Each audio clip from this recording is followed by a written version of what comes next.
Good afternoon and welcome to another of the sessions of investor matching that we're doing this year for Bind. This is the second of 5. For those of you that don't know what Bind is or how it works, I'll explain that very quickly, and then I'll just go through how we're going to run today and how today's session works.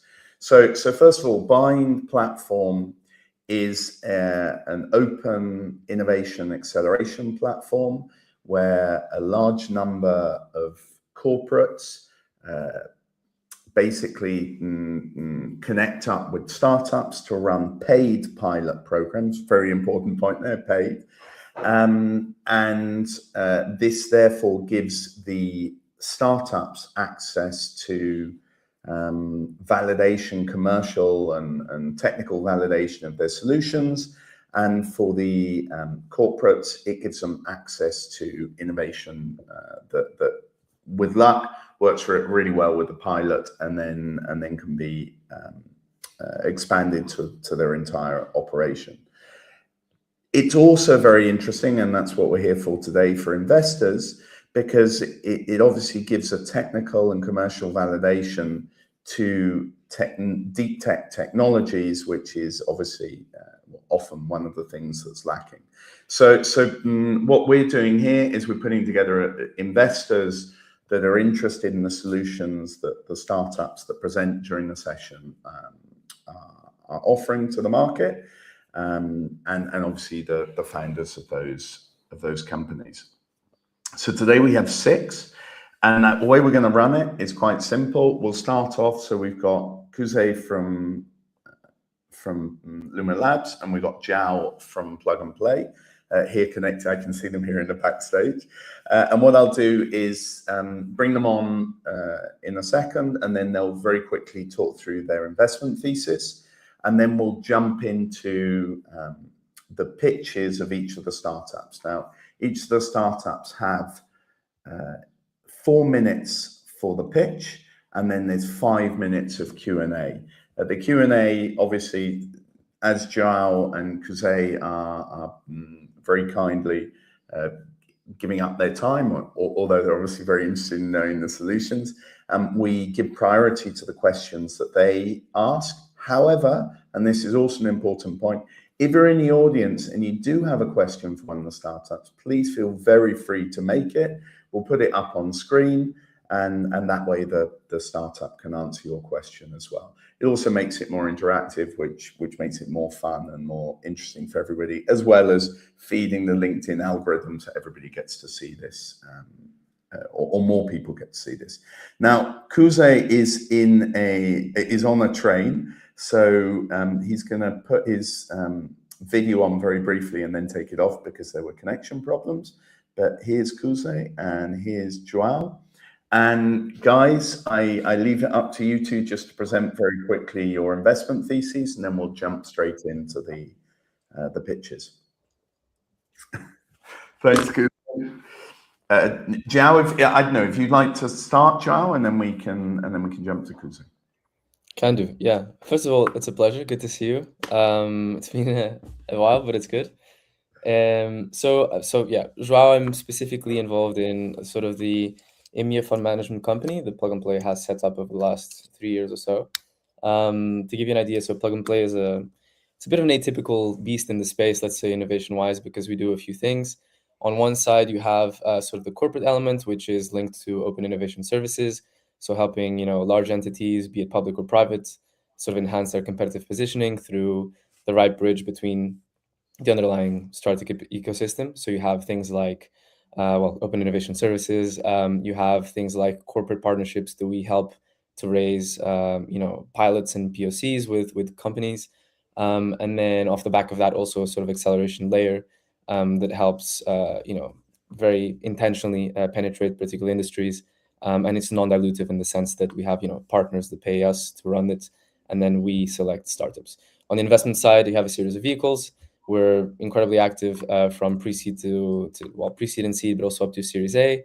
Different vehicles, predominantly 100,000 euros or dollars ticket, actually, from our main family office structure. and a few other vehicles, very verticalized as well in the US. Also now a new vehicle in Japan, some things brewing in other parts of the world. In EMEA, you have this management company where I'm particularly in. We have a 20 million seed fund that's exactly exposed to, Spanish founders around the world, but also anything on territory, in Spanish territory. Off the back of this, actually, it's quite opportunistic in many senses, but we focus on a few core verticals. But the average ticket there is now, 300, 400,000 euros, enough muscle to follow on up to 1 million. All of the funds that we have so far, or the vehicles, let's say, are following. So we don't really lead or price rounds, but we have, some things in the pipeline that are geared towards maybe expanding a bit more on this investment exposure. So we might be able to lead and co-lead with new vehicles in the next few years. It's something that we're setting up more and more. So in a nutshell, that's what we do. And I sit within the fund management company, predominantly on the investment side. And very active investors generally. Yeah. Yes, 100% globally and across industries. Yeah. Indeed. Kuzey, don't worry about your video because everybody's now seen that you're not a robot. But if you could just quickly go through Lumo Labs and your investment thesis before we jump into it. Thank you. Great to meet you, and also thank you, Tom, for the invitation. I hope you can hear my words clearly. We can, yeah. Perfect. Okay, so it's Kuzey from Lumo Labs. We are a impact-driven deep tech fund, founded and being managed by former entrepreneurs. We invest in early stage companies from pre-seed, seed, and then we follow up until Series A. But our pre-seed fund is only for pre-seed, pre-revenue Dutch companies that are spin-offs from academic institutions. And from our seed fund, we like to invest around 1 million euros. That's our sweet spot, and that can change up to from 500K to 1.5 million. And in that case, we like to have double-digit equity, so that makes 10%-ish at least. We like to invest in software-only startups that build on emerging technologies like AI, data, AR, VR, IoT, blockchain, and digital securities. But these are quite common technologies with all the startups almost have these in them nowadays. But what sets us apart from other funds is that we are impact-driven.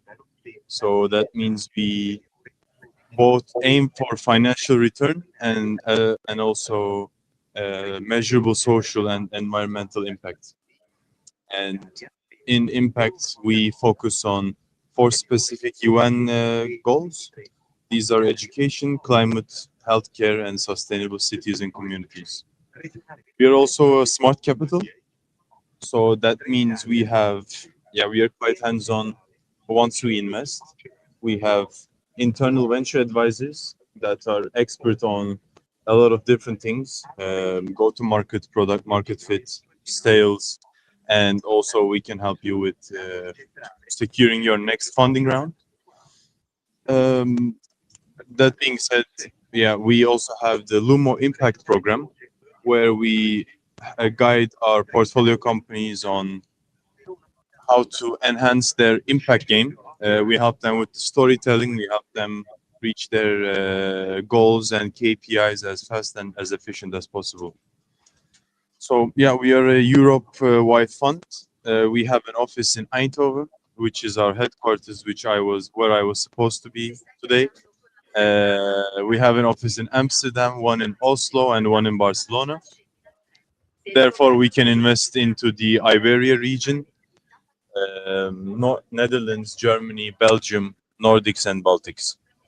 So that's Lumo. And for me, it's Kuzey, originally from Turkey. I came to the Netherlands to study mechanical engineering, and then I found myself in the entrepreneurship world, investing in startups and helping them solve worldwide problems. Happy to meet you all. Perfect. Thank you very much for that, Kuzey. We're going to have a slight change to the order of the startups that we're going to present now. We had planned to put GREENDEAL first, but Benjamin's having some internet problems. So we'll bring on Unai from Neety, and then if Benjamin solved his problems, we'll put him on second. So Unai, thank you for sharing your screen. You've got 4 minutes for the pitch, and then we jump into 5 minutes for the questions. And once again, just to remind the audience, if you have any questions for the startup, please make them on, I guess, LinkedIn, and it's also on other platforms, but I guess on LinkedIn, and then we'll add them to the screen. Anyway, Unai, all yours. When you see me come back on screen after, it means that the 4 minutes is out. Okay. Good luck. Perfect. Can you listen to me? Yeah. Perfect. Perfect. Thank you so much. Hi, everyone. My name is Unai, and I'm the founder and CEO of Neety. And this is John. John leads business development in an European industrial company, and every year his company spends more than €500,000 euros on events, trade affairs, partners, databases, outbound campaigns to open new markets. And John has tried everything: CRMs, LinkedIn Sales Navigator, databases, email automation, spreadsheets. But despite all those tools, his team still has to manually decide which industries to target, which companies to prioritize, when to reach out, and what to say, and what to do next with each lead. And John does not have a tool problem. He has really a decision problem. And this is exactly where most of existing sales tech tools fail. Most sales platforms are built to help teams to do more, manage pipeline, build lists, automate outreach, and increase activity. But industrial business development is not just an activity problem. It's a prioritization problem, really. And John is not alone. Thousands of industrial and traditional B2B companies in Europe manage high-value sales just in the same way, through fragmented tools, disconnected signals, and manual decisions. The real bottleneck is not sending more messages. It's knowing which company to approach, when to approach it, and why that moment really matters. That's why we created Neety. Neety helps industrial B2B companies to know where to focus, really. These companies already use CRMs and other tools, but the information is scattered, and the key decisions are still made manually. Neety connects all those signals and turns them into commercial actions and priorities. Which company matters, why they matter now, who to contact, and what to do next. So instead of adding more noise to a sales stack, Neety gives industrial teams a clearer way to open new markets and generate qualified meetings and conversations. And this is already happening because more than 50 companies are already trusting Neety. And with 4 simple steps, Neety can start working in a company, connecting applications and web. Neety starts collecting information about the company, the ICP, buyer persona, etc. And businesses are prioritized by intention. And the sales team receives clear next actions, who to contact, why now, what to say, and when to follow up, or meetings that already has been closed due to AI. The goal is not to add another complex tool to the stack. The goal is to give business development team a system they actually work from. And it's a subscription-based platform added to a credit-based system, starting from 449 euros per month and based on seats and credits. We validate it with 11K of MRR, and now we are focusing sharply on this target of industrial B2B to scale our sales with this target, really. It's a market that it's growing because last year it has grown more than 10%. And 3 of us, the team, the co-founders, we are computer engineers and also BBA graduates. We joined together to make real impact in business. And yeah, we are not fundraising right now, but we are starting to plan our next seed round. So we are open to early conversations with investors who believe in this opportunity. Yeah, thank you so much. Brilliant. Thank you very much, Unai, and perfectly timed. So João, Kuzey, it's all yours for the questions. I'll be back in 5 minutes. If you run out of questions, don't worry, I'll jump in and we'll move swiftly on. But all yours for the next 5 minutes, if not. Perfect. Maybe I'll just kick it off quickly. Thanks for the presentation, super interesting. I like the market a lot. I've seen a lot of solutions as well. As you understand, when you mapped it, it's quite competitive. I'm just wondering what the sort of weight of revenue streams look like in the future in terms of, to what extent are you, engaging in that seats? Have you considered, also seatless use? Just to understand really why this particular approach in terms of the business model itself and how you've evolved since inception, right? So what frictions, maybe what validation, even from a pricing and even a go-to-market perspective, have you arrived to get to this point? Just curious on that, given that competitive nature of the market. Perfect. Yeah, thank you so much for the question. It's a very, very interesting question because it gives me to explain from which part we came in this sense. So firstly, we started to go different targets like services, SaaS, different type of customers. However, with this validation, since different companies, we have seen that in the industrial target, it's where we have more value, we are add more value, and also where we have like more lifetime value, and the CAC lifetime value, it's better in this sense. So yeah, I believe, like, I don't know if I'm answering now, but you can ask after that. But yeah, we came from going to any type of customer, and finally we have found this target, like to see that yeah, in this sense we can grow in Europe, and yeah, we have like we can see like 200,000 companies like this with this type of characteristic. So yeah, we are starting now in Spain, and the idea is to continue growing since Europe. But I don't know. I ask if I'm not answering. No. Yeah. Yes.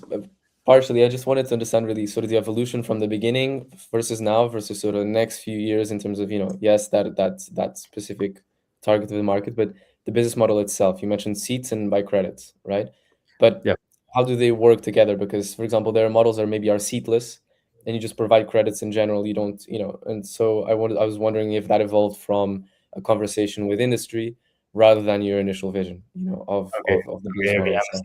I understand. Okay. Yeah, we mix both because depending on the customer, yeah, maybe they have like 3 or 4 commercials among international, and depending on the niche they have to process like more contacts, or they have to process more data. So in this sense, we combine these two because it depends on the size of the company or the size of the commercial team, and also it depends on the size of the market, really. So yeah, we combine both because of that. Yeah. Okay, fair. Kuzey, do you want to ask something in the meantime? I have another one in the pipeline, but Yes, I'm thinking about it right now because yeah, B2B sales is not our area. But would you be able to open up the comparison slide where you compare Neety to other CRMs or sales products? Yeah, let me check if I can share again. 1 second. Oh my God. No, yeah. Partir. No. Yeah, this one, no? Yes, perfect. Thank you. You're welcome. Yeah. Well, you can ask meanwhile I take a quick look at it again. Okay, no, for sure. I'm curious about sort of the underlying tech, actually on 2 sides. On one front, you mentioned you're all computer engineers, so I presume that a lot of the differentiation comes from, or a lot of the potentially even the stickiness that you've had so far comes from your technical approach. I'm wondering how that looks like from a more personalization standpoint, right? You mentioned it's quite personalized to each individual case study, and so what are you tracking for this? What are the KPIs that usually you help them understand? Them as in each individual particular client. You mentioned industrial, but industrial have different, even within manufacturing, different types. So I'm wondering, what are you tracking? To what extent has it Has it fed your personalization engine? How does it look like? What's the integration time of something like this? Does it sit on and does it integrate fast? Just to see from a more tangible perspective how it looks like. Good questions. First of all, among KPIs, there is one KPI on North Star metric that we are like measuring every month. That it's the meetings that we close to each customers, meetings or really interested leads that we obtain for each company. So our idea is to optimize this among technology, no matter which technology or which data we are getting in this sense, that we try to optimize this. And then we have like conversion rates among the people that we are contacting or people that we are engaging from our platform. So idea is to optimize this conversion. And it's not like a simple campaign that you do in an automation platform. This is like monitoring and continuing system that is also listening to different signals that could happen in the market because maybe your customer that here in industrial companies that the sales cycle is so large. So the idea is to continue listening signals to optimize these conversion rates in this sense. Okay. And one question, sorry, off the back of that. So the cash you've raised so far, you mentioned then you'll look to raise more. That allocation has been predominantly for tech, or did you guys develop you developed it fast and then you already started testing with design partners? Of that revenue that you mentioned, the 11K, was it MRR? That's that's actual recurring. Is it one-off because of implementation, just to see how it happened, versus also what was invested into the product and the sales so far? Very good questions. MRR, it's the recurring one. We continue having recurring revenue. We do now annual contracts and also pilots 6 months. So this MRR, it's like the recurrent one. Apart from that, we have different proof of concepts. Here in Bind, we have 2 of those with these 2 industrial companies that are out of this MRR. We are doing different POCs also. We are planning to do different proof of concepts also. Then the money that we have raised, the pre-seed was 300,000 euros. And mainly it's for the sales part, the go-to-market part. In part, we use our platform to do our sales, really, but in a personalized way, because our product is not the same as like industrial company. Mostly in marketing and sales, it's where we will 50% it's marketing and sales. Then it's 20 software team, we will say, and the rest admin and tech infrastructure costs, I will say. Guys, I'm gonna have to cut it off there. How long has Neety been live, and how long does it take to onboard the company, onboard the customer? Very good questions. We went to the market one year and a half ago, more or less. And the onboarding part, it's like we do 4 sessions of 1 hour each. So more or less in 3 weeks, we have already the software implemented on the company, on the industrial company. Okay, and how hard is it? What's the overhead costs, or how hard would it be for the company to switch into another similar proposition? What's the stickiness of your proposition? It's a good question also. The thing is, as I said, there are a lot of platforms. You have a lot of platforms to track marketing, to do automation campaigns, to have databases. But the industrial company doesn't know how to join all of those to have a good funnel. No, so our platform is one, and they have all the process and all the system inside. So the stickiness is big because they already have everything installed and everything configured. So they are getting revenue or meetings, sorry, in this sense. So the stickiness is I would say, high in this target, and that's that's why we have focused on this target also, because the lifetime value is so high. Perfect. Thank you. Thank you so much. Thank you very much, guys. Thank you, Unai. Thank you. We've still got a problem with Benjamin, so I've asked Dan from NNEAT Cyber to jump in next. Thanks for doing so, Dan. And I'll disappear off and I'm back in 4 minutes. Good luck. Hi, everybody. Just checking you can hear me. Is the audio okay? Yep, Yeah? all good. Great. Okay. So listen, thanks to Kuzey, to João, and obviously to Unai for that last presentation. And I've got to point out, I cannot hear you. Can you hear him? How? Yeah, I can hear you. Yeah, I can hear you, Dan. Oh no, I cannot hear you guys both. Just a sec. Okay, 1, 2, 3, testing. 1, 2, 3, testing. Tom, how is my audio at your end?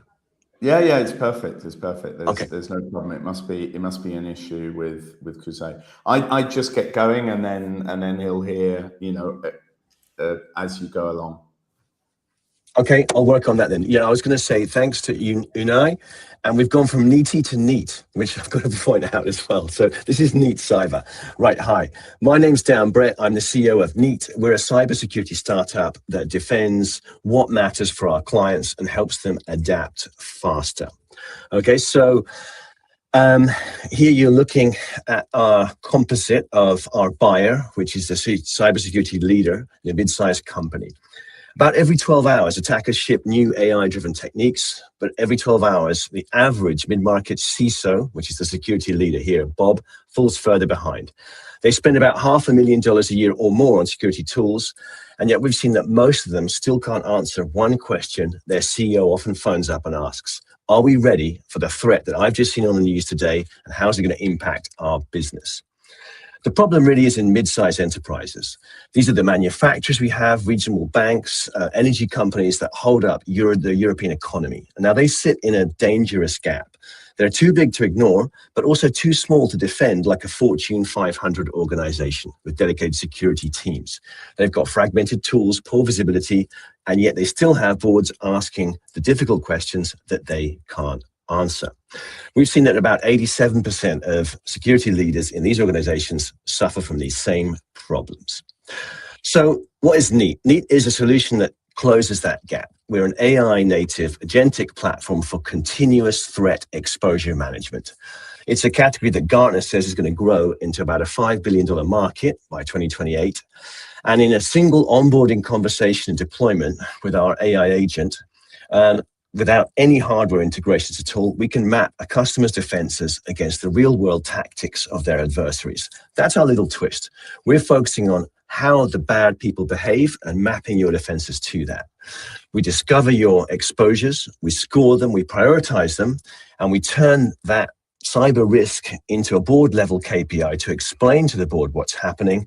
And then the most important thing, we mobilize that data. We turn it into a series of instructions, and via an agentic process we have, we deal with the security service providers and start to implement the changes to reduce that risk. So how have we done so far? Really quite well. I feel last year we hit 100% of our sales target. We're working with 8 paying clients right now. We've got 6 POCs in flight, and we just did a deal where we closed Deloitte as our channel partner. We're very pleased about that. Okay, so far we're 26% over plan for Q1, and we're looking to 5x our revenue in 2026. Okay, why now? As I said, Gartner says these areas of CTEM, continuous threat exposure management, and preemptive security are growing. It's where we need to be. As I've talked about before, the AI attack curve is going up every day. We've seen Claude Mythos come in and blow cybersecurity apart about 3 weeks ago. On our side, you've got a proven technology that's deep tech with our own risk engine. We're working with European mid-market industrials, and we've already got an MSSP channel that's going live. What's my little ask today? I was looking out across, I think Plug and Play has a great corporate network, which would be perfect for us. And Lumo Labs seems to have a Spanish focus via SET and has recently invested in cyber in another couple of deals. So we think we really fit both of you. I'd love to have further conversations. We have a clean path towards a Series A in 2027, and we'll have to start working on that very soon. Okay, over to you with some questions. Brilliant. Thank you very much, Dan. João, Kuzey, all yours. Perfect. Thank you for the pitch. So if that's okay, I can start it up. Yeah, Kuzey, go ahead. So first of all, how do you adapt to new threats? So with AI, these threats are becoming smarter and faster and more malicious, let's say. Correct. But how do you edge against the new ones?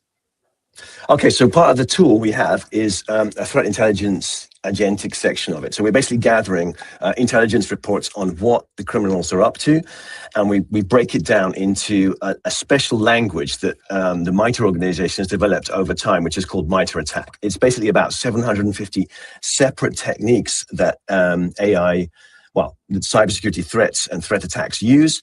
And what we do is we map them across to how your defenses are to see what you can do. Now, inside the attack frameworks, as they're called, there's descriptors not just for your standard attacks, but also AI threats and risks as well. So basically on the intelligence side, we're up to date on a daily basis or an hourly basis with what the current detected threats are coming out as. And we can continually contrast them with your current defenses as a company. Okay, so that's basically how we deal with that.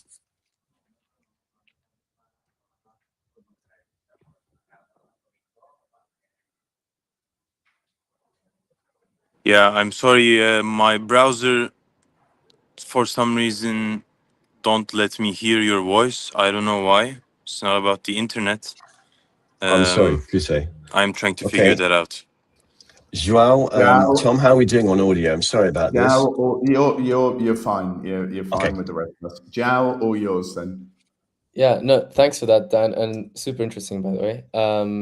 Just a comment on what you said and a comment generally on the concept. Maybe on the concept first. So the concept itself, super interesting. We've seen solutions that are quite proactive as well in the space. But your approach seems super sound, especially when it brings mainly, let's say, a very technical concept, distilling it into, at that board level KPI. That's super important for decision making, and it actually helps reduce a bit of the granularity or the noise when it comes to nitty gritty, and actually bringing it on in front of like actionable measures. So I think that's super interesting, and it's more and more where things are moving. I would just like to ask you a couple of things, especially on sort of the data gathered from those POCs, how that has already kind of helped you sort of let's say prioritize for urgency, because you have a vision but you need to develop things on the way. I'm wondering, from everything you described, especially from that threat intelligence, that proactive system and the reports, what has been sort of the main use of cache so far, and for what kind of feature, and what's next in terms of that? Because things change super fast, and it's about really trust in the organization to know that they can kind of rely on that. So I'm wondering what are the main pushbacks from clients you've had so far, and how that's helped you sort of streamline the solution so far. Okay, so let me try and tackle that. I really hear what you're saying about providing the KPIs. This is one of our insights into the solution we're providing, that a lot of the role of the security leader is to show the good that security is doing for the organization, because it's normally viewed as a cost center and basically a real pain, to comply with security controls. So one of the most recent things we had is one of our dashboards we developed is this big globe. You can see on the picture that I showed up before. And there's another one which shows topographical risk. What happened was one of our clients liked those views so much, they put it on the big screen outside the Security Operations Center to show the rest of their whole organization what security means and how they can kind of touch it and feel it in a more represented way. Now, you might say to me, but that's security theater, Dan. You're just making something look beautiful that's, intangible and it's all zeros and ones. This is true, but this is theater backed with data and evidence that can be linked into everything we're showing. So the first thing is that we're finding stickiness and we're really finding support for our thesis, which was that you've got to show the value in security as well. So that KPI point works really well. What have we seen when we do onboardings? Well, we see the following problem, that we're able to very quickly show value because we don't need to start with integrations. We start with publicly available data, external exposures, and a very lightweight internal security audit. That means that we can get to value very quickly. And on day one, we can say, how does your company compare with your peers or your competitors? That gives us value where we start. And that's very good in a POC environment because people can try the tool and rapidly get to a decision point. Our problem comes when people want to convert that into purchasing, because organizations, even mid-sized ones, have a more complicated, buying cycle, and you have to start working at that. That's where our channel partners come in. Someone like Deloitte, who's already working with these organizations, or other MSSPs, can help us sell that. But yeah, the thing we've picked up is that people like the tool, they love the visualizations, and they love the fact that they're based on real data, and we can start at a low integration level and then build integrations in over time.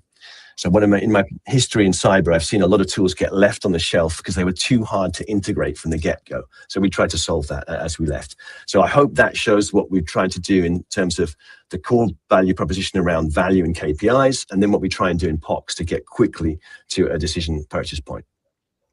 Cool. And one question is on those POCs that you mentioned. Yeah. So any of them have crystallized into, specific elements of that tech development themselves? Like, I don't know, did anything spin into, a tech-focused, let's say, development? Are these purely, commercial triggers that are going to be already off what you have now? How is that working? I'm just really interested on the product development side. It's working really well. So yes, some of our POCs, in fact, most of our clients have added data back in over the last sort of 18 months, ideas for development. And we're also using the latest kind of spec-driven AI development processes, which are kind of being, coming out. So we can move very agilely and rapidly on that front. Recently, we had a client come to us and say, your approach, you've prioritized what I've got to do by the actions that bad people take. That's very sensible, but I don't like to fix things in order of the risk they really represent to me. In our company, we have a process. We fix things basically in alphabetical order, if you can imagine. And he said, I don't want to fix the things that are important right now because my job is protected if I do it alphabetically. And I know that's the old way, but can you regress and provide some views for me, which allow me to comply with my internal business processes? And later in the future, we'll try and apply a more coherent sequence for fixing these problems in where I'm dealing with risk first rather than dealing with alphabetical or numerical orders. So yeah, so for example, I know it's a silly one, but we had a client say, I kind of want to move away from like one of the benefits to a more standard process. So we said, we're going to have to offer the standard way of doing it as well. And then they can kind of buy into our risk-focused remediation of problems further down the line. Not all clients are like that, but some are very conservative. So that was one way I just remembered from the other week where someone came in as a client and we were able to roll that out in about 7 days and get it back to them. And that helped us close the POC. Okay, fair enough. That's awesome. I mean, that market focus is important, right? Instead of just being blinded by what you initially built. So that's good. Oh, no, 100%. Yeah. And like, we were surprised. We were like, but wouldn't you want to do it this way? And they're like, yeah. But if I did, and then it went wrong, then my job would be on the line. So you have to build in for conservativeness. As you said, cybersecurity is a very conservative place where people want to protect their jobs, in corporations. So we give them the innovation, but allow them as well to cover their ass, really. So sorry about that, but that's what was going on in that sequence. So yeah, we pulled the idea in, bundled it up, shot it out into a feature within the POC timeframe because we're very agile on those fronts. Okay. Kuzey, one question, please, and then we'll Yes, jump perfect. into the next one. Maybe you already mentioned, but I didn't hear.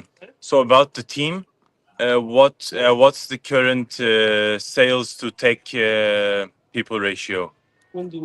Sales to tech. Okay, it's small. We're founder-led sales, plus we've got one other person helping us in basically outreach and market opening. So it's a small team. There's 7 of us at the moment, and you could say one person's full-time helping us with opening, and then me and the CTO, Roberto, we do closing because we're founders, and that's on our heads for right now. So yeah, small, fast team doing the best we can. We have some outreach via marketing. I'm subcontracting that out now, and we may add an extra person over the next couple of months to help more with the sales organizations. Perhaps we should talk to Neety and get ourselves some prioritized flows, because we are using the growth machine at the moment and making impact on very targeted, almost like key account marketing, because we know exactly who we're selling to. These are these mid-market CISOs in industrial regions in the UK and Germany over the next 9 months. So that's who we're aiming for. We're talking hundreds, maybe thousands of people at the most. So it's not a mass market. This is exactly, we know where to go, and we focus directly on them and move through a combination of events and LinkedIn to execute on that. Okay. Perfect. Thank you. Brilliant, guys. Thank you very much, Dan. I'm pretty sure that Benjamin is now good to go. Yeah, he says he is. Benjamin, if you could just start sharing your screen then. Hello, can you hear me well? Yeah, we can hear you. Yeah, I'm sharing mine. You're currently where? Because you had a bit of a crisis, right, with internet. Yes, there was a failure massively in my son. And how come on? Just as a reminder to the others, in this instance, I didn't do it terribly well because Benjamin wasn't quite ready. But if you could start sharing just before you come on screen, then it's smoother for everybody. It's not full screen at the moment. There, perfect. Okay, all right, I'll be back in 4 minutes. All yours for the pitch. Good luck. Hi. Thank you. Hello, I'm Benjamin Orozco from GREENDEAL. It's a clean tech from Peru. And we are talking about electronic waste. Electronic waste is when a computer, modems, keyboard failure and become waste. And there is what happened with electronic waste. There is the electronics are recovered, the metals are recovered, but the plastic not, because there is so difficult to transform this kind of plastic into a new product. And in Spain, there is more than 900 tons, thousand tons that produce. It's equivalent to 185 stadiums in volume. And in the world is more than 62 millions of tons of this kind of plastic. It's about 600 stadiums in volume. And this is what happened with the plastic today. And we decide to change it. We create GREENDEAL, and we transform all this kind of garbage of waste, specific the plastic of electronic waste, and turn it into boards. That kind of board can transform it, all kind of industries can transform it in different products like furniture, merch, containers, and merchandising. We run a circular economy. We receive plastic waste from operators with no cost, and we sell all these boards into the industries. We have two channels of selling, is with circular as a service with companies like Samsung, like Intel. We bring us their electronic waste, and we transform it into a new product for them. And the other channel is the direct sale of boards to different industry. We have an opportunity market in Spain only 12,000 millions of euros, and in the world more than 300,000 millions of euros in the world. This is opportunity in construction panels like the photo. we applied our boards in application like that. We are selling our boards into $120, and we have a gross margin of 73%. We are a team, full engineer mechanical team, and one management in who sell our boards. We are support with a Minister of Production in Peru, and we have a lot of customers in Peru too. And we start running in Spain this year. We have a soft landing with Dominion, with a program and bind, with a program bind, and we secure a grant with a Expositive Foundation with a $100,000, and we develop our soft landing in Spain. Now we can change this feature with a new one. And in Bilbao, we are looking for an industrial partner to develop our industry. Thank you. Wonderful. Thank you very much, Benjamin. João, Kuzey, all yours for questions. Go for it, Kuzey. Do you want to ask something first? Yeah, sure. So my first question would be, who is paying you, and why are they paying you for this service? I couldn't understand that part well. Yes. Industry who produce furniture and who develop constructions. It's in a construction sector. We sell our panels to these sectors with an environmental impact positive, with a positive environmental impact. Instead, the common boards like wood, like virgin plastic, that kind of company pay us for the positive environmental impact. Mm-hmm.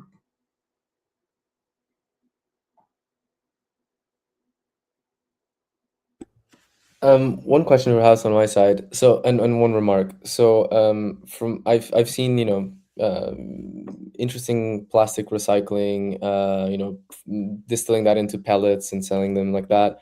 From my understanding, when it comes to electronic waste, I mean, it's not incredibly crowded in comparison to other things, which is good because the need is also there. From a LATAM perspective, even more so. That bridge between LATAM and also Spain is interesting. I'm wondering, also because of your margins you mentioned were like around 70%, what does the hardware aspect look like in terms of your methodology? How protected is that methodology? If you were to ramp up to, cater for industrial clients, how would that look like? How is your team structured right now? How do you want to hire people to make that happen, because you have that physical aspect? So just a few questions on that. Okay. About the waste in Europe, there is a new waste that is increasing now. It's about SMC. It's a composite with plastic with fibers that our technology can apply to recover that kind of garbage. And we are testing with companies who have this kind of waste. About our technology, we protect with industrial protection. Like it's not like a patent, but our methodology is protected in Peru. We are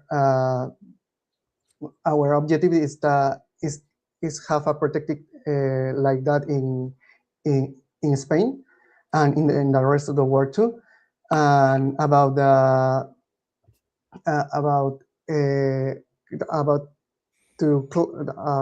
customers, we secure a grant to develop our technology in Bilbao to start operation in Spain. About our team, we have 3 in sea level, and I'm running the soft landing now and develop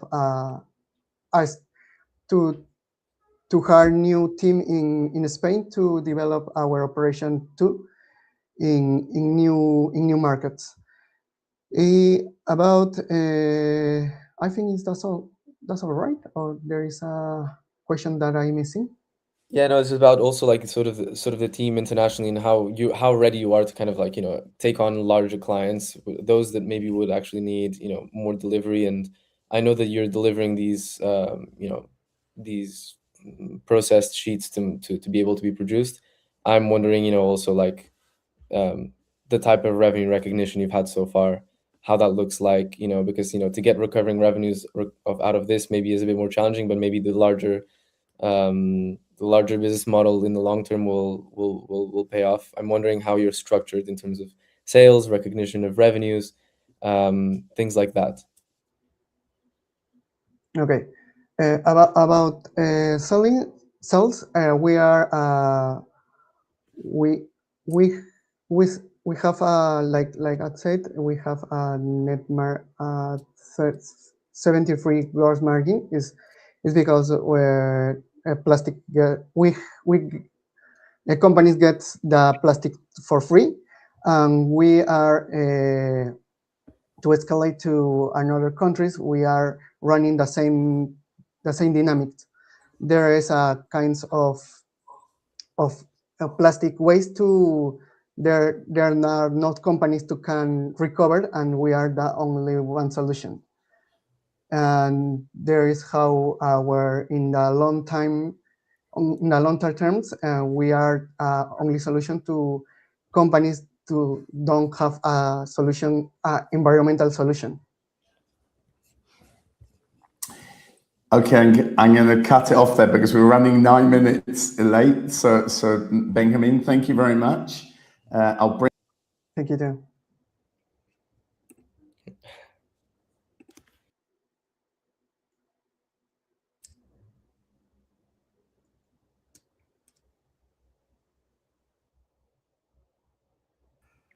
I'm now back. Sorry, the screens move when I get rid of somebody. The screen moves to the side, so I kept on taking the wrong person off.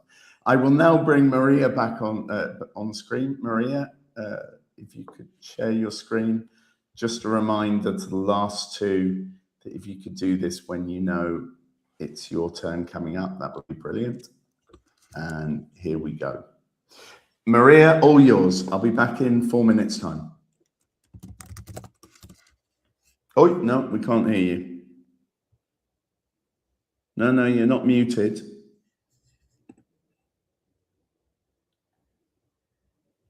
No, you're not muted. It's a configuration problem. No, can't hear you. What I'll do then, as we're running a little bit behind time, what I'll do for the moment maybe is bring on Sebastian, and then you can sort this out. You can go into the configuration, you can test the microphone on the platform. I'll explain on the chat. I'll bring on Sebastian, if that's okay. Yeah, that's okay. Sharing your screen. Sure, I will share my screen. Sorry, in your instance, I'll let you off because I threw you into it. Don't worry, it's okay. So let's start it. We got it here. Perfect. All right, I'll be back in 4 minutes. Great. So I'm Sebastian. I'm the CEO of RueData. In RueData, what we have built is an AI predictive tire management software, basically to cut costs, drive safer, and reduce emissions. But why tires are so important for fleets? Tires are the second or third largest cost for fleets. For EVs are the most important cost. What we have seen is that fleets overspend up to 30% on tire cost because they are not seeing tires as an optimization problem. They are seeing tires as an inventory problem. And tires are the #1 cause of breakdowns because of blowouts and flats that cause unexpected financial losses to the fleets. But why tire management is so difficult and so expensive is because it's very manual, it's very inefficient. The fleets are performing manual inspections every 3 or 6 months, and most of the blowouts and flats happens on tires that need to be replaced, but this is before the next schedule check. So there is a need of prediction here to help fleets. And because of these manual processes, there are hidden failures, and for large fleets, the best tire could be different, taking into account the route, the city, the mark of the vehicle, and some other variables. So that's the reason we create RueData. RueData is a predictive tire management software. What we have built is a pretty simple solution that doesn't add more work to the fleet. It's just like telematics, but for tires, and work in 3 steps. The first one, we help to digitize the tire inspection. So with some Bluetooth handhelds that are not developed by ourselves, we integrate it into our app and make easier the inspection of tread depth and air pressure. The second step, we integrate with the telematics, so we gather the information of mileage. For large fleets, also we could integrate with their fleet management system or their ERP, so we gather information of inventory. And also if the fleet has sensors like TPMS or auto-inflators, we could integrate into our algorithms. And the last step, what we do is with our AI, we predict when they have to replace a tire, suggest which is the best maintenance and the best tire that they have to purchase, and by that, and also detect mechanical failures on time. And by that, what our clients are doing, they are reducing up to 30% their tire cost, reducing blowouts and flats, and also less time on tires is what our fleets, our clients are experiencing. Right now, we're serving around 55,000 vehicles. We started in Latam, but we're expanding into the US, and we started also our first pilots in Europe, in Spain and Portugal. We have 1.7 million of ARR and more than 70 clients. We have clients in different industries. We prefer to work with private fleets like food and beverage. So we work with Coca-Cola bottlers in Brazil, in Mexico, in the US, also with Pepsi bottlers, with food companies. In freight and logistics, also we have clients. In passenger transportation, we have clients in that fleets that owns Transdev and also Barraqueiro in Portugal, leasing companies, and also cement companies and waste management. We have partnerships with Geotab, with that they have helped us to start working with big enterprises, and with Volkswagen in Brazil, and with Bosch we just closed an agreement to help them work with RueData in their fleet, in their clients in the US. This is a case study with Cemex. We are working with more than 5,000 of their vehicles, and they have annual savings of $2 million. And this is the right team that is redefining this tire industry. Jorge and I have been working together more than 10 years. This is our second company related with tires. In our last company, we used to import tires, and that's how we learn about this industry and all the tire management software that are available. And also, Juli is our CTO, who has more than 15 years working in startups. And that's it. That's what we're doing. We're redefining the tire industry with data. So we're gathering a lot of data of tire performances, routes, cities, and helping the industry to take better decisions related with tires. Thank you very much, Sebastian. I'll take off your screen, and guys, it's all yours for questions. Perfect. So what's your business model is value-based monetization, or how does it work? That's great. We have a monthly fee per vehicle, so we're charging from $3 to $6 to $8 per vehicle, depending on the region. So also what we have learned is that it's incredible, but tires are the same all around the world. But what we have customized is our product for different regions. So in the US is different than in LATAM, and also is a little bit different than in Europe. So what we're learning is to have like a global solution, customized per region. Cool. You can go ahead. Wow. I'll just jump in with a couple of things. So first of all, when were you guys incorporated? When did you start to have revenues? That's a great question because we started 7 years ago. We started in Colombia, but then we moved to Mexico. It's easier to sell these kind of technologies in more mature markets. That's the reason our main revenue came from Mexico, Brazil, and right now in the US. And we're incorporated in the US, where we have our HQ in Atlanta. Okay, awesome. I mean, commendable market validation so far. Really interesting. It seems like you guys are moving well. I do have a couple of thoughts on. There's an aspect of sort of predictive maintenance when it comes to this particular aspect. I'm just curious about how, from a more mid and long term view, you want to capture market, but also be a more of a standalone solution rather than perhaps like a feature within fleet management or fleet maintenance. Do you have a plan for this? I love what you're doing with sort of the niche focus, and it's Yeah. critical. Just wondering what that looks like from a roadmap aspect.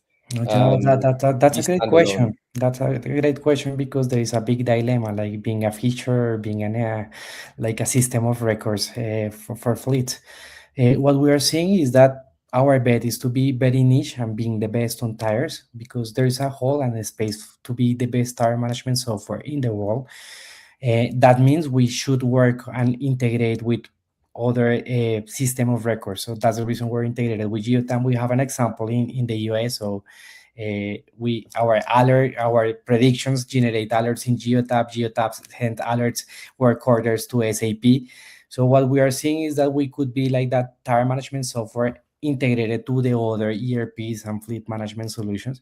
There could be a risk there and has been a risk forever because most of the fleet management solutions, they're our competitors. They have simple tire models, but they are not quite deep dive on this. So what we're betting is being that layer of tire management software and being the best on there and integrate with the other fleet management. Could be a risk, yes, but we want to be the best there, and by adding value to the fleets, we could help them with that. And with more data, our algorithms will be more accurate. Also could be a risk, Joao, with the sensors and hardware. So right now we're integrated with TPMS, that is temperature and pressure monitoring system. But there are some TPMS solutions that also has like tire management solutions embedded. We're quite better than them because our focus is on software, but there is a risk there, but that's our bet. From a hardware aspect, are you relatively agnostic to the solutions you buy off shelf, or do you have to have them tailored before you deploy them? Joao, when we started, we have developed one hardware that worked well. However, was quite expensive, and what we have learned is that it's easier to be agnostic and to integrate with the best hardware in the world. So right now we're agnostic. We're integrated with temperature and pressure monitoring system. In the US, one of the largest company already start conversation with us, so they want us to be their partner on software. So right now, no hardware. Hey, no selling tires, just software and gathering data and integrate with all the hardware that is available. Risk, Perfect. yeah, there are risks there. Perfect.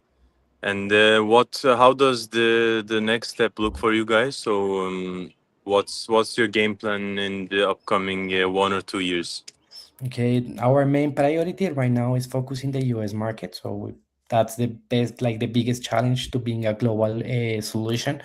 So we started our first clients there. The good thing is that thanks to our relationship with Coca-Cola bottlers or Pepsi bottlers, they have helped us to start pilots and converting the first pilots in the US. So that's our main priority and raise our CSA. So that's what we're doing right now, like focusing in that market, learning big learnings. Our biggest learning is that we need to be integrated in the current stack of technology of the fleet. We cannot be an standalone product in the US. We should be integrated and generate work orders in their current standard processes. And also safety. For example, in the US, safety is more important than cost containment. Why? Labor cost. But an accident or infractions related with tires are more expensive than in LATAM. So that's what we're learning and customizing the solution to each market. But CDSA and focus it in the US. Sebastian, guys, thank you very much. I'll let you go. Maria has now sorted out her audio. Is that correct, Maria? Speak. Yes, We can hear you. Brilliant. Okay. I'm sorry. So, well, can you see the screen? You can now. We lost Kuzey, but Kuzey's now back as well. Okay, all yours, Maria. I'll be back in 4 minutes' time. Thank you.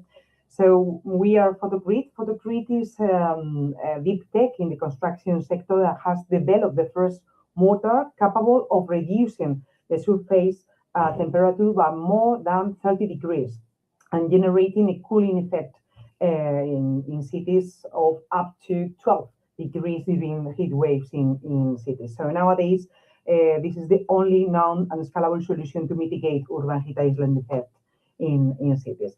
Well, PHOTOKRETE has 4 remarkable advantages. Of course, enormous potential to reduce energy consumption in air conditioning, more than 70% of savings in buildings.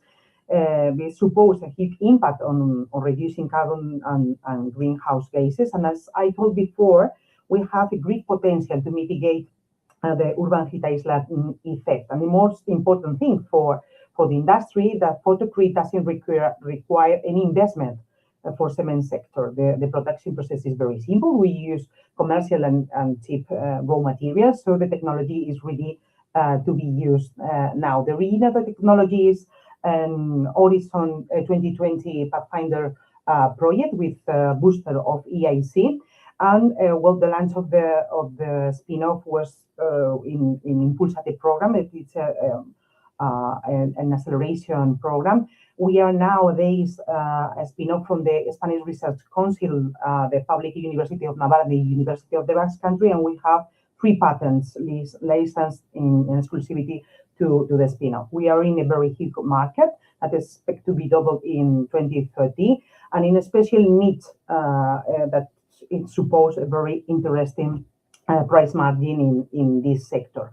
Our competition position is very good, not only in performance, in durability and cooling, but in margin too, because we have a price policy like these players with more than 50% of margin. And the most interesting thing of PHOTOKRETE is the versatility. We can be in building an urban landscape, so the verticals are a lot, home renovation, new residential and office buildings, urban furniture, public facilities, but in industrial construction too, with opportunities in agriculture assets, logistics centers, data centers, of course, and like a base of photovoltaics. This is the team that combines perfectly excellent science and business performance. We are very happy of the last recognition from the sector. That is the first prize of Context Startup Forum and the Femex Ventures Top 50 in 2026. Nowadays, we are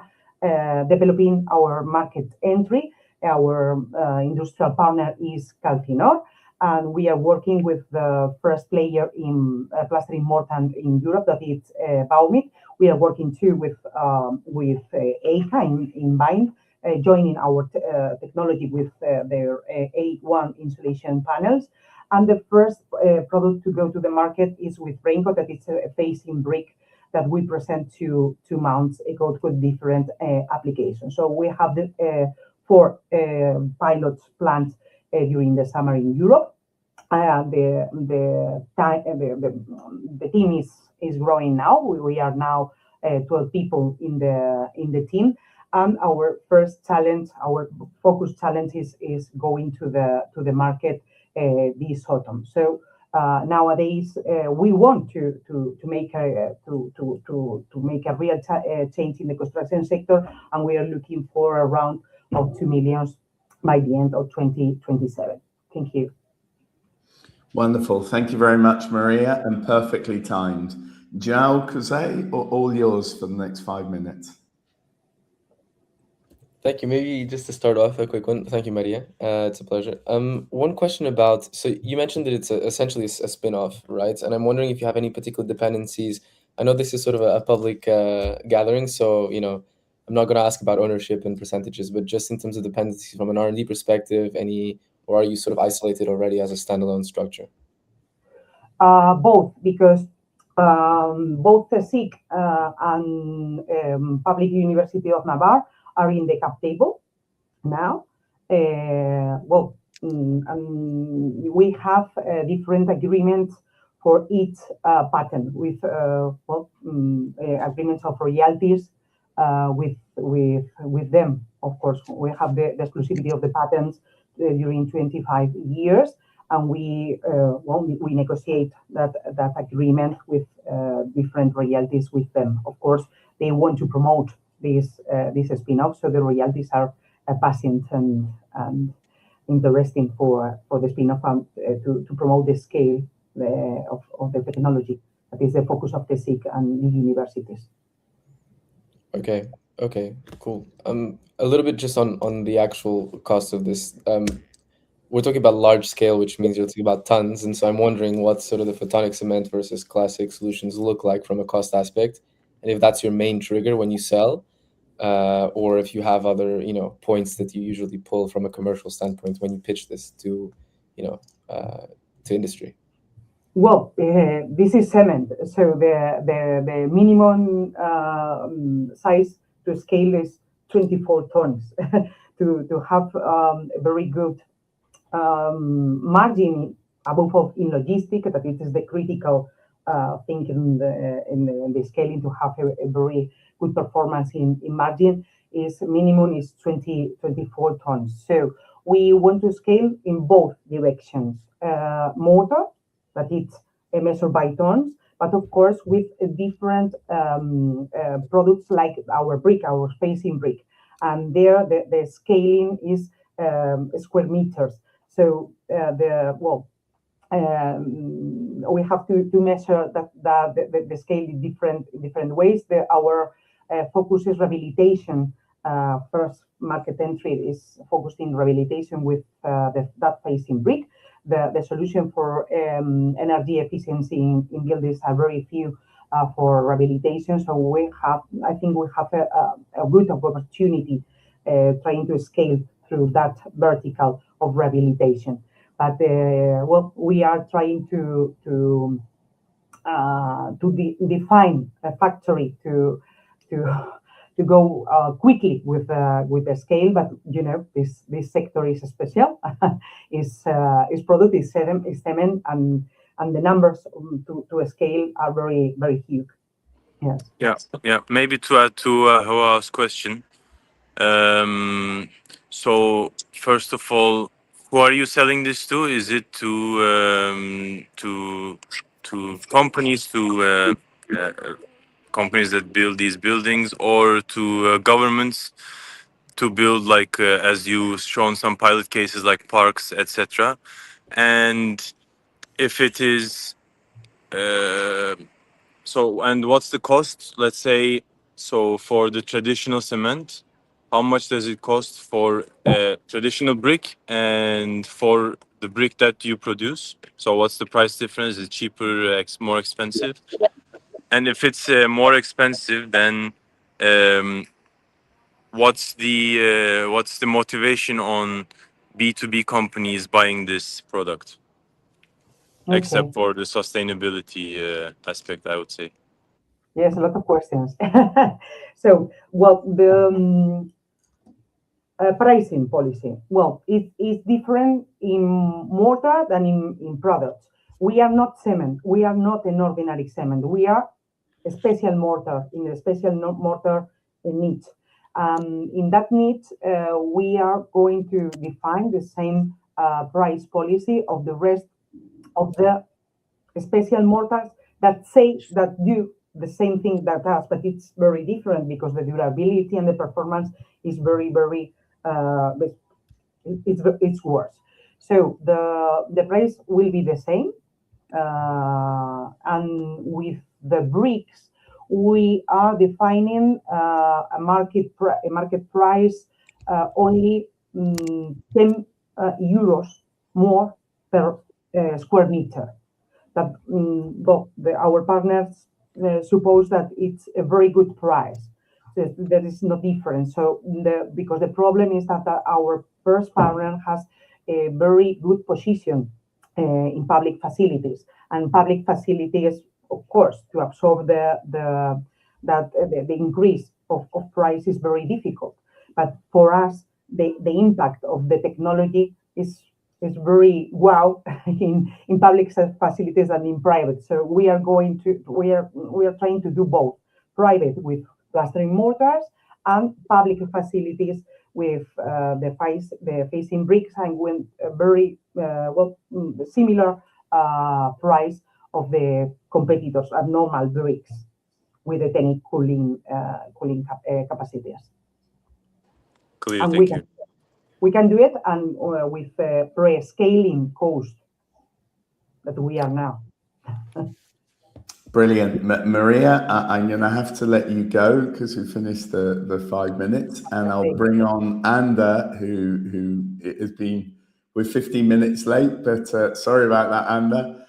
It's all yours now as soon as you start sharing your screen. Okay.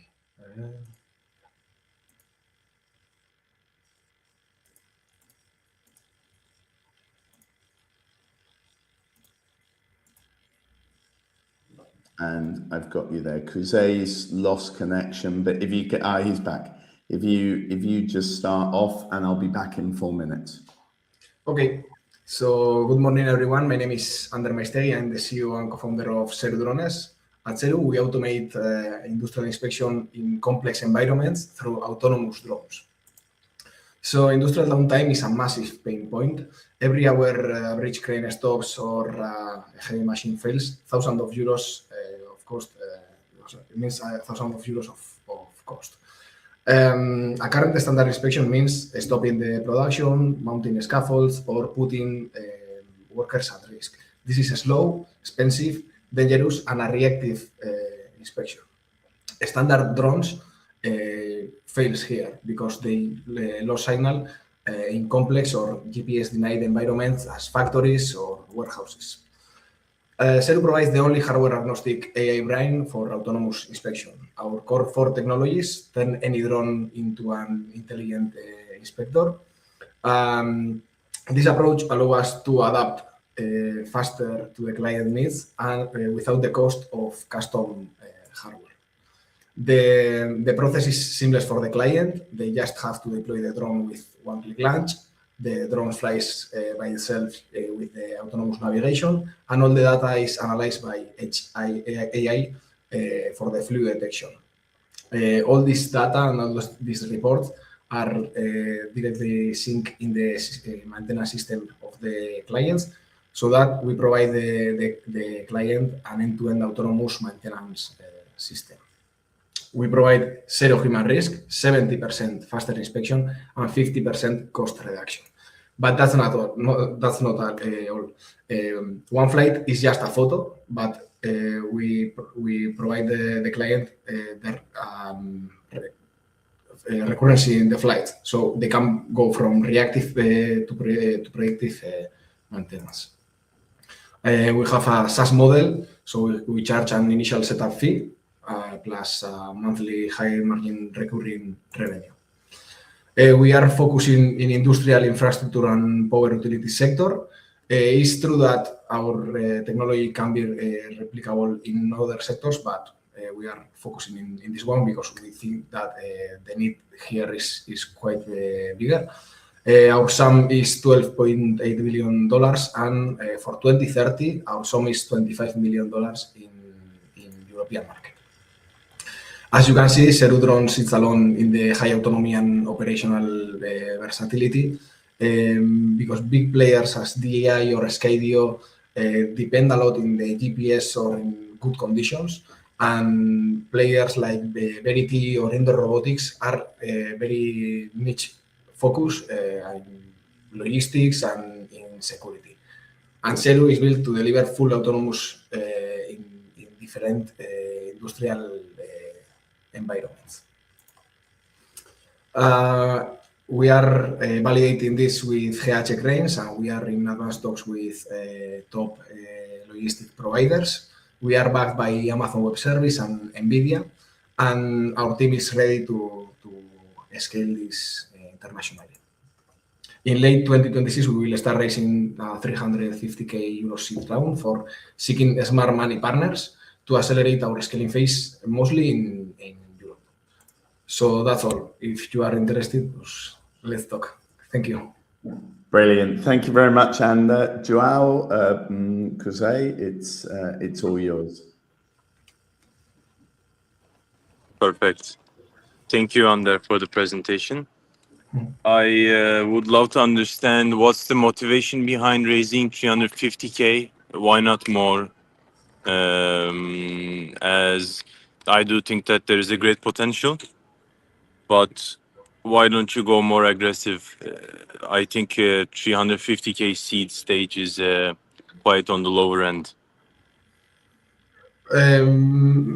Mainly because our objective was to scale to 10 clients, so 10 clients more in 2026, and for those numbers we were calculating that were 350K euros more or less, and that's what we want to grow organically. Maybe we can discuss about putting more wood in the fire. But I think that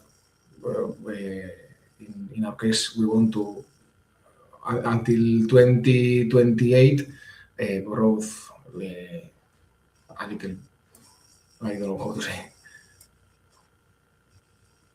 It's like in a scale, yeah. Okay.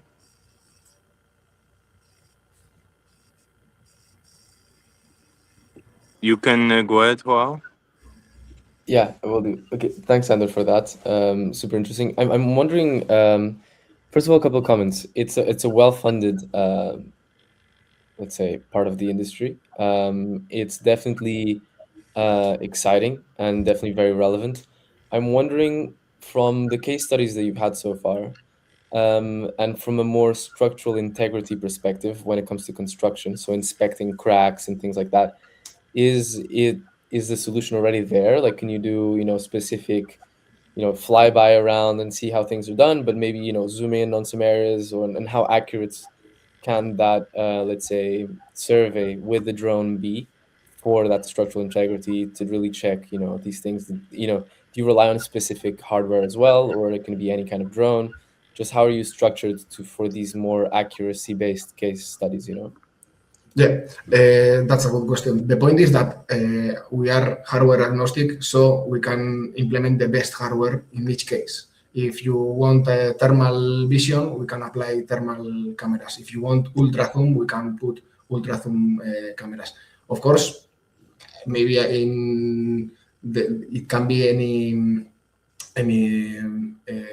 case that is difficult because of the hardware is not existing, but we are working with the best hardware also always. So if it's out, what I say, if you want a telezoom, we can do telezoom. Then we have a photogrammetry model to not depend in LiDAR. We can work with LiDAR, but we have the chance to not working with LiDAR.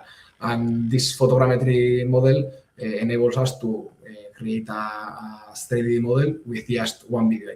I can create a 3D model with my phone also. So what we do is we geolocalize the incidents in the 3D model also. Okay, understood. Maybe a question off the back of this in terms of sort of your expectations from a regulatory standpoint, because you're not flying long distances over cities, you're not doing any of these delivery services. You're actually just it's an isolated parameter-based solution, right? And I'm wondering to what extent you have any sort of regulatory pressures, because these construction sites could be in the middle of cities, and I'm just wondering if you've faced any of this already, if you expect any of this to happen. How does that look like? When it's indoor, everything is easier. It's true that the drones have to have the certificate, the C certificate, and then we work with the PRL, and we work with the company, and we set some parameters and some security measurements. In the case that, for example, in a crane, the roof is not there, or they are creating the space. We work with NNEAT. We get permission. We can Also, if it's necessary, or if it's recurrent, we can get a SORA to like rent this space, this aerial space, and that's quite easy. We have a consultory that does this part, so it's quite easier for the client too. Okay, understood.